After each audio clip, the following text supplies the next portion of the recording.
Chers amis, je voudrais terminer aujourd'hui notre petit parcours parmi les anges de Dieu en évoquant le Padre Pio, ce saint capucin qui a vécu une intimité particulière avec le Seigneur, bien sûr, avec la Vierge Marie, mais aussi avec son ange gardien. Et ceci en plein XXe siècle. Siècle de rationalisme, siècle des sciences et de la technologie. Vous connaissez tous ce saint entré au couvent des Capucins qui a fini sa vie le 23 septembre 1968 à San Giovanni Rotondo, dans le sud de l'Italie. Padre Pio avait des charismes considérables et la dimension surnaturelle de sa foi se manifestait de manière éclatante dans sa vie, par des dons de guérison, de bilocation, de prophétie, de science infuse, d'extase. Au cours de sa vie, il a aussi parlé avec des âmes du purgatoire qui venaient lui demander des prières. Et depuis son enfance, il s'entretenait souvent également avec son ange gardien, qu'il considérait comme un ami, un frère, et avec qui il jouait quand il était enfant. Il était conscient de la puissante protection des anges et de l'importance de leur mission pour le salut des âmes. Et c'est pourquoi il a si souvent encouragé ceux qui venaient le voir à recourir à leur ange gardien, à lui parler, à lui obéir, à le prier. Dans une lettre qu'il écrit à Raffaellina Serraz le 20 avril 1915, il note « Ô Raffaellina, comme il est consolant de savoir que nous sommes toujours sous la garde d'un esprit céleste, qui ne nous abandonne même pas, chose admirable, dans l'action par laquelle nous déplaisons à Dieu. Prenez la belle habitude de toujours penser à lui. Que, à côté de nous, il y a un esprit céleste qui, du berceau à la tombe, ne nous quitte pas un instant, qui nous guide, qui nous protège comme un ami, comme un frère, qui doit aussi nous consoler toujours, spécialement dans les heures qui sont pour nous les plus tristes. Sachez, ô Raffaellina, que ce bon ange prie pour vous. Il offre à Dieu toutes les bonnes œuvres que vous faites, vos désirs saints et purs. Dans les heures où il vous semble être seul et abandonné, ne vous plaignez pas de ne pas avoir une âme amie à qui vous puissiez vous ouvrir et à qui vous puissiez confier vos peines. Par charité, n'oubliez pas cet invisible compagnon, toujours présent pour vous écouter, toujours prêt à vous consoler. Ô délicieuse intimité, ô heureuse compagnie! Padre Pio parle de ce qu'il expérimente avec son propre ange gardien depuis des années, et il désire tant que chacun entre dans cette intimité avec son ange gardien. Un épisode assez drôle est raconté par le père Jean de Robert, fils spirituel du Padre Pio. Il évoque sa première rencontre avec le Capucin. C'est en tant que jeune séminariste à Rome qu'il décide de visiter San Giovanni Rotondo en 1955, et précisément il arrive le 2 octobre à la fête des anges gardiens. Le lendemain, il peut se confesser auprès du Padre Pio. Il commence sa confession, mais perd rapidement contenance, ne sachant pas trop quoi dire. Il évoque alors quelques péchés, et le Padre Pio lui répond « Oui, c'est vrai, mais cela a été pardonné vendredi dernier. » Et de fait, c'était la stricte vérité. Cependant, le Padre Pio lui dit « Tu oublies telle et telle chose, il y a 2 ans, dans tel endroit. Pourquoi tu as fait cela et cela ?» Les larmes aux yeux, il m'a montré, et dit Jean de Robert, la gravité de certaines actions, gravité à laquelle, à vrai dire, je n'avais jamais songé. Mais à ce moment-ci, à les entendre expliquer de la bouche du Padre Pio, elles prenaient pour moi leur véritable dimension. Ça, c'est grave, c'est grave. Et le padre se mettait à pleurer et à souffrir. Et Jean de Robert poursuit. J'étais très mal à l'aise, d'autant plus que tout ce qu'il disait était vrai. Il m'a donné des détails exacts que j'avais totalement oubliés moi-même. Parfois, on agit par réflexe, sans même avoir le sentiment d'une culpabilité quelconque. Le Padre Pio m'a donné l'absolution, puis il m'a dit « Tu crois à ton ange gardien ?» Et moi, je lui ai répondu « Je ne l'ai jamais vu. » Dans un interview plus tard, il dira même « Je ne savais même pas si les anges existaient. » Alors, me fixant de son œil pénétrant, il m'administra une paire de gifles monumentales et laissa tomber ces mots « Regarde bien, il est là et il est très beau. » Je me retournai et ne vis rien, bien sûr. Mais le père, lui, avait dans le regard l'expression de quelqu'un qui voit quelque chose. Il ne regardait pas dans le vague. « Ton ange gardien, il est là et il te protège. Prie-le bien, prie-le bien. » Or, tandis que Jean de Rebers se retournait vers le Padre Pio, alors que tous deux étaient dans un confessionnal dans un coin sombre de l'église, il témoigna plus tard qu'il avait vu se refléter sur le visage du Padre Pio la lumière de l'ange. Et dans ses yeux, il avait aussi vu le reflet de son propre ange gardien, tout lumineux. Le Padre Pio pouvait ainsi voir non seulement son ange, mais aussi l'ange gardien des autres. Il n'avait pas besoin de cela, je pense, pour connaître l'état intérieur des âmes auxquelles il avait affaire, puisqu'il avait le don de connaissance des âmes. Mais parfois les anges gardiens lui révélaient aussi des faits sur leurs protégés. Sans doute que l'ange gardien du signore Alberto Del Fante, journaliste du Italo Laica et franc-maçon notoire, a dû raconter bien des choses au Padre Pio sur son protégé récalcitrant. En effet, ce journaliste, qui avait pour projet de traîner dans la boue le Padre Pio, en le traitant d'imposteur, a tenu à affronter le capucin sur son propre terrain, pour le confondre au confessionnal. Or, le Padre Pio l'a accueilli et a commencé à lui dérouler la liste complète de ses turpitudes et péchés, laissant le journaliste sans voix et dans les larmes. Ce franc-maçon, lié par le démon, qui venait confronter le Padre Pio, s'est retrouvé être confronté lui-même par la vérité via le Padre Pio aidé des anges. Comme on le voit, les anges aidaient ainsi le Padre Pio dans sa mission de conversion et de salut des âmes. Cela ne se faisait pas sans un rude combat spirituel où le démon perdait, mais au prix de grandes souffrances pour le Padre Pio. Car les âmes se paient cher. Elles ont coûté le sang du Christ, mais elles continuent de coûter les douleurs de ceux qui participent de la corédemption, de tous ceux qui ont reçu une vocation de réparation. C'est dans ses correspondances avec ses directeurs spirituels que le Padre Pio évoque le combat spirituel dans lequel il était immergé, sa lutte constante avec les démons, et l'aide et la protection des anges. Les démons, en effet, n'appréciaient pas que le Padre Pio, par toutes ses souffrances offertes, obtienne le salut d'un grand nombre d'âmes. N'oublions pas qu'il revivait la passion du Christ tous les vendredis, et qu'il portait les stigmates de la passion, et ceci en participation de la mission rédemptrice du Christ. Il vivait dans sa chair ce que Paul évoquait dans sa lettre aux Colossiens au chapitre 1er. « Je trouve ma joie dans les souffrances que je supporte pour vous. » Ce qui reste à souffrir des épreuves du Christ, dans ma propre chair, je l'accomplis pour son corps qui est l'Église. Et parce que le Padre Pio avait accepté de ne plus s'appartenir, mais d'appartenir complètement à Dieu, dans une configuration mystique au Christ, il participait de la vie surnaturelle de Jésus, Fils de Dieu. Il expérimentait ce dont parle saint Paul. « Ce n'est plus moi qui vis, c'est le Christ qui vit en moi. » Et ainsi, comme le Christ, il vivait une union profonde avec le Père du ciel, une grande intimité avec la Vierge Marie. Il luttait contre les démons, mais il était aussi servi par les anges, et même enivré par eux.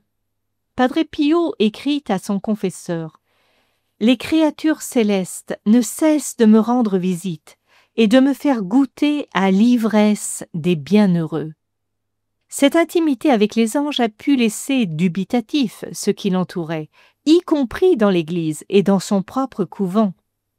C'est ainsi que vers 1912, le confesseur de Padre Pio, face à tant de phénomènes surnaturels, décide de lui écrire quelques lettres en grec et en français, des langues totalement inconnues du saint italien, pour voir ce qui arriverait. Quand Padre Pio les reçut, il comprit tout, et beaucoup de personnes furent témoins de cela. Interrogé par son confesseur sur ce fait étonnant, Padre Pio répondit « Vous savez, mon ange gardien m'a tout expliqué. » Et oui, les anges de Dieu parlent toutes les langues et donc ils peuvent faire la traduction des écrits en langue étrangère. C'est bien pratique. Si les anges, sur ordre de Dieu, sont les serviteurs des serviteurs de Dieu dans leur mission, ils sont aussi des compagnons pleins d'humour. Vous savez que la joie fait partie des fruits de l'Esprit Saint, comme saint Paul nous le dit dans sa lettre aux Galates. Et donc, il ne peut y avoir que beaucoup de joie au ciel. et donc aussi parmi les créatures angéliques. Les frères capucins du Padre Pio l'ont surpris plus d'une fois à parler avec eux. Un jour, ils ont entendu non pas l'ange, mais les questions et les réponses que Padre Pio faisait à l'ange. En fait, le Padre Pio était un peu tourmenté parce qu'il soupçonnait qu'un laïc l'avait surpris en pleine extase. Et ainsi, les capucins l'ont entendu dire à l'ange « Tu es une créature et non le Créateur, et donc il y a une loi, et tu dois m'obéir. Tu dois rester à côté de moi, que tu le veuilles ou non. » Puis les frères capucins l'entendent dire à l'ange « Tu ris? Et qu'est-ce qu'il y a de drôle ?» Puis ils entendent le Padre Pio demander à l'ange « Dis-moi une chose, tu dois me le dire. Qui était-ce? Qui était là hier matin ?» Autrement dit, le Padre Pio désire que l'ange lui dise qui l'a vu en extase. Et puis il s'adresse de nouveau à l'ange. « Tu ris? Tu dois me le dire. Tu ris? Un ange qui rit. Je ne te laisserai pas partir tant que tu ne me le diras pas. » Et finalement, l'ange lui révèle qu'il s'agissait en fait non d'un laïc, mais du père Agostino. Voyez cette liberté de parole du Padre Pio avec son ange. Il faut dire qu'il le connaît depuis son enfance, puisque l'ange jouait avec lui quand il était gamin. Et l'ange rit. L'ange ne veut pas répondre, il s'amuse à le faire mariner avant de lui donner la réponse attendue. Les anges, dont le nom signifie messager, sont aussi les employés de la poste céleste. Le Padre Pio demandait toujours à ses enfants spirituels non seulement de prier leurs anges, mais aussi, en cas de besoin, de les dépêcher à San Giovanni Rotondo pour lui apporter leurs requêtes. Et ainsi les anges de Dieu font le va-et-vient entre le capucin et ses enfants spirituels. Le frère Alessio Parente, du couvent des Capucins, a raconté un épisode témoignant de cette activité des anges comme messagers. Je le cite. « Un jour, j'étais assis à ses côtés, donc aux côtés du Padre Pio, dans la véranda voisine de sa chambre. Comme tous les frères s'étaient retirés dans leur cellule pour la sieste, l'endroit était désert. J'ai vu le Padre Pio égrener son rosaire. Il régnait un tel calme et une telle paix autour de lui que je me suis senti encouragé à l'approcher afin de lui poser quelques questions. Pendant toutes ces années, je recevais quantité de lettres de gens qui désiraient obtenir un avis du Padre Pio concernant des problèmes de toute nature. J'ouvris une enveloppe et, me tournant vers le Padre Pio, je lui dis « Mon père, Madame Untel aimerait que vous lui donniez un conseil pour son travail. Elle a une bonne situation, mais une autre entreprise lui propose un poste encore plus intéressant avec un meilleur salaire, ce qui veut dire une vie plus facile pour elle. Que doit-elle faire selon vous ?» À ma surprise, en guise de réponse, je reçois une réprimande. « Allez, mon fils, laissez-moi seul. Vous ne voyez pas que je suis très occupé ?» Étrange, me suis-je dit. Il est assis en train d'égrener son rosaire et dit qu'il est occupé.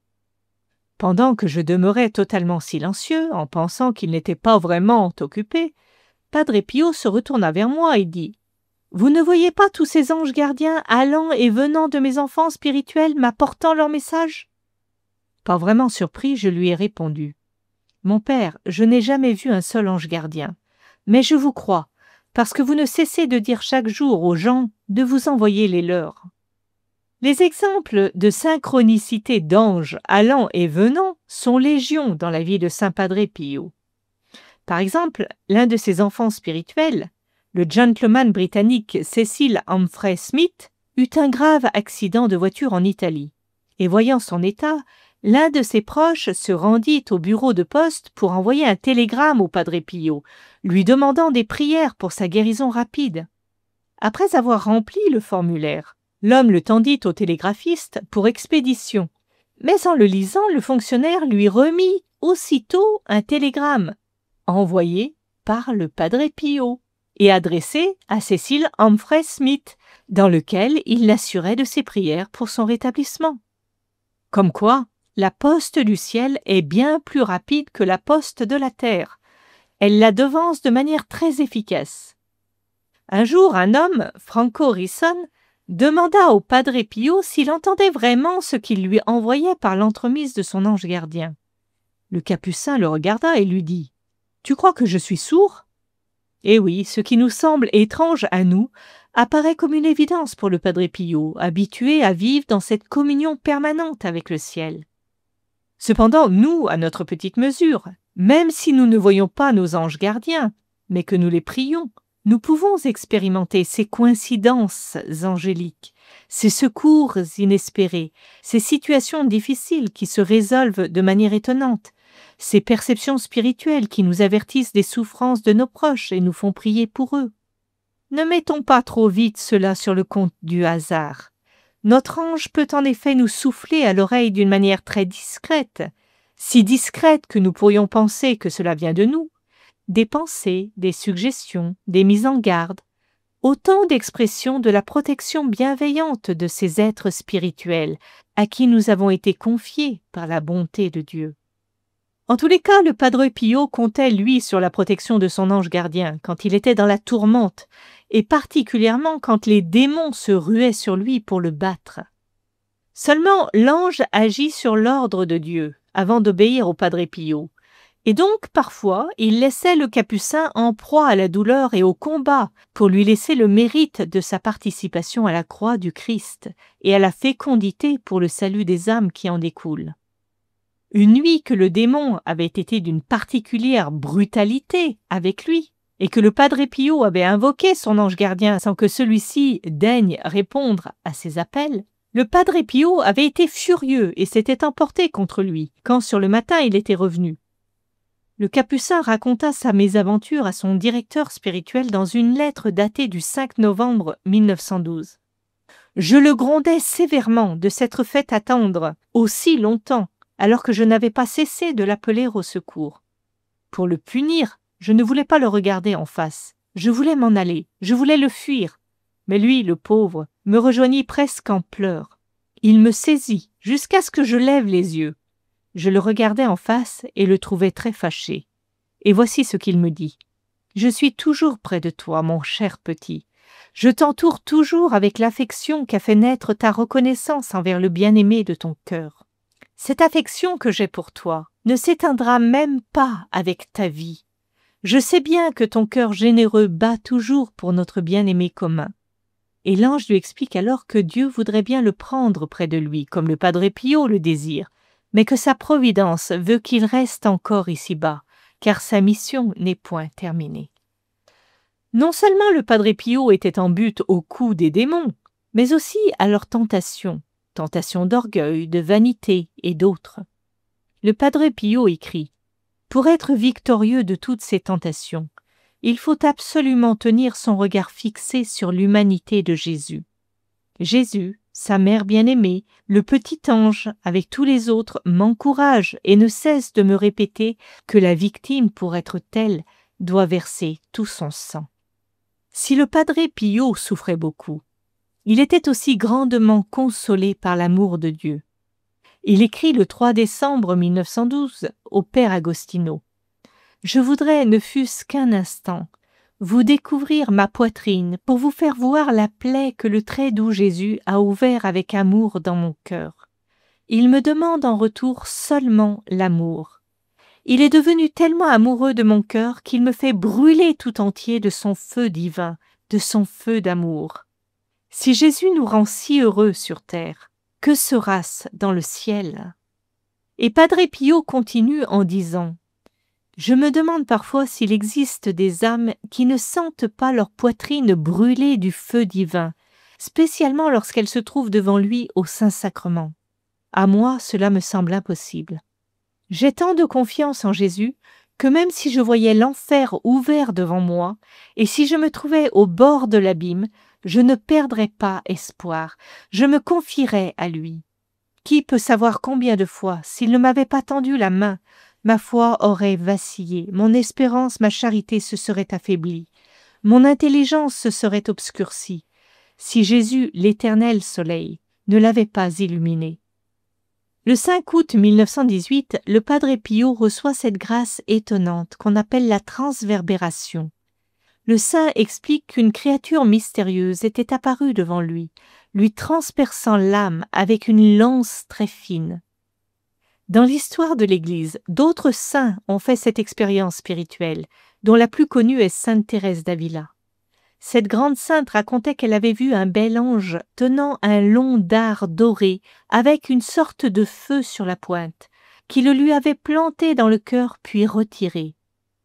Padre Pio n'a jamais révélé explicitement l'identité de cette créature céleste, mais quelques jours plus tard, elle est réapparue pour marquer le corps du capucin italien des signes de la Passion, les stigmates. C'était le 20 septembre, alors que Padre Pio commençait une neuvaine à Saint-Michel-Archange.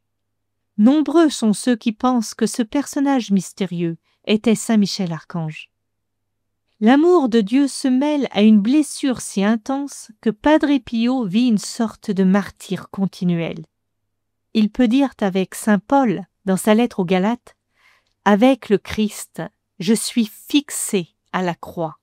Ce que je vis aujourd'hui dans la chair, je le vis dans la foi au Fils de Dieu qui m'a aimé et s'est livré lui-même pour moi. » Je crois que le Padre Pio a été donné à notre modernité comme un rappel éloquent du monde surnaturel, des vérités de la foi, de l'adoration due à Dieu, de son amour immense pour les hommes, de la douce maternité de Marie et de la protection des anges. Et il n'est pas le seul. À tous les âges de l'Église, le Seigneur suscite des mystiques qui nous rappellent que notre vie ne s'achève pas ici, mais dans la communion bienheureuse avec Dieu, qui nous rappelle aussi que nous sommes sur terre pour apprendre à vivre de la vie du ciel. Le père Lamy, humble prêtre de la Courneuve, en France, qui a passé sa vie auprès des ouvriers, s'entretenait pourtant avec les anges très régulièrement. Il faut dire qu'il avait été sauvé de la mort par son ange le 15 mars 1918. Étant dans son église et se préparant à en laver les vitraux, il voit son ange gardien qui lui dit « Inutile ». Alors il range son escabeau et son éponge. Puis une pensée insistante lui vient « Va à Paris ». Il n'y avait aucune urgence à aller à Paris. Mais l'insistance de cette pensée l'alerte et il se décide à prendre le tramway. Or, à peine a-t-il démarré qu'une déflagration épouvantable secoue tout le quartier dans un bruit terrifiant, réduisant en miettes toutes les vitres à des kilomètres à la ronde, à commencer par les verrières de l'église qu'il voulait nettoyer ce matin-là. L'usine d'armement, Soyer, vient de sauter, et des dizaines d'immeubles et de maisons avec elle. Flageolant d'émotion, le père Lamy descend du tram et contemple atterré ce qui reste de son église dont la voûte s'est écroulée. S'il avait suivi son programme, le vieux prêtre serait là enfoui sous les décombres, au pied du tabernacle devant lequel il prie d'ordinaire à cette heure-là, mort très probablement. Le père Lamy avait ce privilège de voir Marie, la reine du ciel, avec sa cour céleste, c'est-à-dire avec une multitude d'anges. Voici ce qu'il dit des anges. « Nos anges gardiens, nous ne les prions pas suffisamment. Que fait-on pour eux? Un petit bout de prière le matin, un petit bout de prière le soir, voilà tout. Leur miséricorde est bien grande à notre égard, et souvent nous ne les sollicitons pas assez. Ils nous regardent comme de petits frères indigents. Leur bonne volonté à notre égard est extrême. Rien n'est fidèle comme un ange. Les anges, comme les saints, n'ont pas un corps semblable au corps réel de la Vierge et de notre Seigneur. Ils ont des corps qui ne sont pas de chez nous. Ces saints personnages sont enveloppés d'une couleur si différente de la nôtre que tout ensuite paraît sombre. Ces étincelles d'or qui remuent perpétuellement, on dirait autant de soleil. Ce doit être au ciel un merveilleux spectacle que le vol de millions d'anges. Je ne l'aurais jamais vu d'elle, toujours l'aspect de jeunes gens. Tous ces anges, comme le diable, sont avec nous, autour de nous. Si nous ne les voyons pas, il s'en faut de si peu. C'est comme une pellicule qui nous sépare d'eux. Le père Lamy, tout comme le Padre Pio, donc, nous invite non seulement à prier beaucoup notre ange gardien, mais aussi à vivre en intimité avec lui, même si nous ne le voyons pas de nos yeux de chair. Dans la foi, nous savons qu'il est là, qu'il nous aime et désire notre avancement sur le chemin de l'union à Dieu. Sainte Thérèse de l'Enfant Jésus ne voyait pas son ange, mais cela ne l'a pas empêché de composer une belle prière à son ange gardien, sous forme de poème, que je vous redonne en conclusion. Glorieux gardien de mon âme, toi qui brilles dans le beau ciel, comme une douce et pure flamme, près du trône de l'Éternel. Tu descends pour moi sur la terre, et m'éclairant de ta splendeur, bel ange, tu deviens mon frère, mon ami, mon consolateur. Connaissant ma grande faiblesse, tu me diriges par la main, et je te vois avec tendresse ôter la pierre du chemin. Toujours ta douce voix m'invite à ne regarder que les cieux. Plus tu me vois humble et petite, et plus ton front est radieux. Ô toi qui traverses l'espace, plus promptement que les éclairs, je t'en supplie, vole à ma place auprès de ceux qui me sont chers. De ton aile sèche leurs larmes, chante combien Jésus est bon, chante que souffrir a des charmes, et tout bas murmure mon nom. Je veux pendant ma courte vie sauver mes frères les pécheurs. Ô bel ange de la patrie, donne-moi tes saintes ardeurs. Je n'ai rien que mes sacrifices et mon austère pauvreté. Avec tes saintes délices, offre-les à la Trinité. À toi le royaume et la gloire, les richesses du roi des rois. À moi l'humble hostie du ciboire, à moi le trésor de la croix. Avec la croix, avec l'hostie, avec ton céleste secours, j'attends en paix de l'autre vie, les joies qui dureront toujours.